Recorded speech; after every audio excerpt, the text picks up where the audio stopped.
शांति। आज बाबा के 11 तरीके महावाक्य हैं।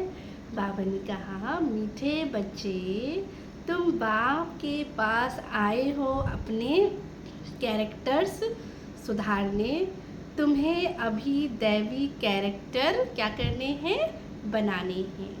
आज का प्रश्न है, तुम बच्चों को आंखें बंद करके बैठने की मना क्यों की जाती है? बाबा कहते हैं आंखें बंद करके बैठने की मना क्यों की जाती है? उत्तर है, क्योंकि नज़र से निहाल करने वाला बाप तुम्हारे सन्मुख है। अगर बाबा ने कहा आंखें बंद होंगी तो निहाल कैसे होंगे? जैसे कोई आपसे मिलने आया है लेकिन आपकी अगर आंखें बंद है तो सामने वाला आपसे मिलने आया तो आप उससे कैसे मिलेंगे? उल्टा वो जो मिलने आया है वही आपका दर्शन कर लेंगे, वो मिल लेंगे, लेकिन आप नहीं मिल पाएंगे। इसलिए बाबा ने कहा आंखें हमेशा क्या है? खोल के रखनी है। स्कूल में आंखें बंद करके नहीं बैठते हैं। आंखें बंद होगी तो फिर क्या होगा? सुस्ती आएगी। तुम बच्चे तो स्कूल में क्या कर रहे हो? पढ़ाई पढ़ रहे हो। ये सोर्स ऑफ इनकम है। लाखों पद्मों की कमाई जमा हो रही है। कमाई में क्या नहीं आता है? कभी भी सुस्ती उदासी आ नहीं सकती।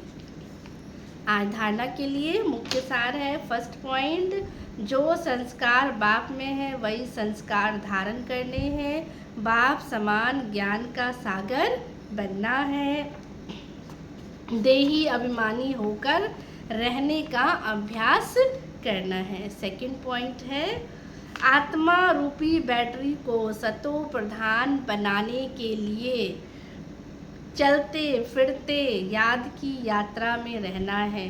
दैवी कैरेक्टर्स धारण करने हैं। बहुत बहुत मीठा बनना है।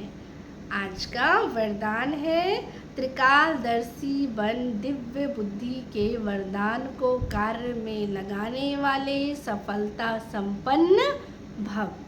आगे बाबा ने कहा, बाप दादा ने हर बच्चे को दिव्य बुद्धि का वरदान दिया है। दिव्य बुद्धि द्वारा ही बाप को, अपने आप को और तीनों कालों को स्पष्ट जान सकते हो। सर्व शक्तियों को धारण कर सकते हो। दिव्य बुद्धि वाली आत्मा कोई भी संकल्प को कर्म व वाणी में लाने के पहले हर बोल व कर्म के तीनों काल जानकर प्रैक्टिकल में आती है ना। वो पास्ट, प्रेजेंट, फ्यूचर तीनों को बाबा कहते हैं वो क्या है? जब संकल्पों में या कर्मों में लाती हैं तो बाबा कहते हैं वो देखते हैं कि उसका इफ़ेक्ट कहाँ कहाँ तक पड़ेगा। तो उनके आगे पास्ट और फ्यूचर भी इतना स्पष्ट होता है जितना प्रेजेंट स्पष्ट है। जैसे कई बार लोग कहते हैं ना, अभी कर लो, जो आगे होगा वो देखा जाएगा। तो वो क्या है? वो उनको क्लियर नहीं है, वो उनको स्पष्ट नहीं है। लेकिन बाबा कहते हैं हमारे सामने इतना स्पष्ट है जैसे फ्यूचर और पास्ट है ना। तो बाबा ने कहा उनके आगे पास्ट और फ्यूचर भी इतना स्पष्ट होता है जितना क्या होता है? प्रेजेंट।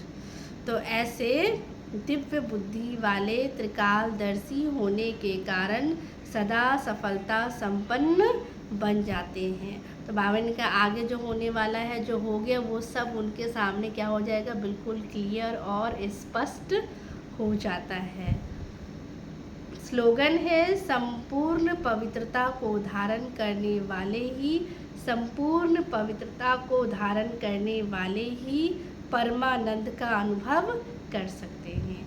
अच्छा, ओम शांति।